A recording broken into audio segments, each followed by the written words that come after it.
నేను వేర్ చేసుకున్న sari lavender and pink colour combination అనమాట. సో దీనికి వచ్చేసి ఏం చేసామంటే ఫ్యాబ్రిక్ వచ్చేసి first let me talk about the fabric వచ్చేసి సిల్క్ బై కాటన్ ఉంటుంది, వెరీ కంఫర్టబుల్ గా ఉంటుంది. So to avoid that we have mixed little silk అనమాట. So this is silk by cotton and comfortable గా ఉంటుంది అండ్ వాషింగ్ కూడా ఈజీగా ఉంటుంది అనమాట.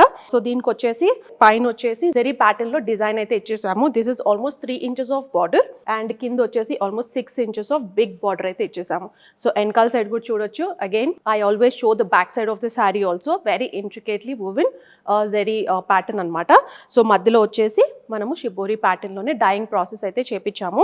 This is white and lavender. So complete గా వైట్ అండ్ లావెండర్ లోనే షిబోరి ప్యాటర్న్ లో మనకు త్రూ అవుట్ ద శారీ అయితే ప్యాటర్న్ అనేది రన్ అవుతుంది. బ్లౌజ్ అండ్ పళ్ళు వచ్చేసి మనం కాంట్రాస్ట్ ఇచ్చేసాం. అదర్వైజ్ మీరు ఇలా సింగిల్ చూసుకుంటే ఓన్లీ లావెండర్ కనిపిస్తుంది. But what we have done is ఈ ప్యాటర్న్ ఒకటి, పళ్ళు ఒకటి, బ్లౌజ్ ఒకటి.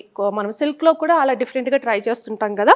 సో ఇందులో కూడా సిల్క్ బై కాటన్ కాబట్టి we could get this done. So కంప్లీట్గా కాంట్రాస్ట్ పింక్లో అయితే వచ్చేసింది.